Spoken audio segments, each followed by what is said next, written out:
Hi everyone. Welcome back to another video from Tech It's Simple. In today's episode, I'm going to be showing you how to log into your Cobo Crypto Wallet application. So, let's dive into the video without wasting much of our time. Open your Cobo Wallet application and tap on the Meet button at the bottom right-hand corner.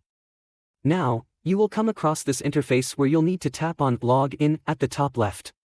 Inside your login page, you'll need to enter your email address and password. Start off by typing in your password that is associated with your Cobo Wallet account and tap on Next. It'll then prompt you to enter your password. If you don't remember your password during the process, tap on the Forgot Password link and follow through the prompt so that you can reset to a new password. But if you remember your password, you can type it in inside the password field correctly.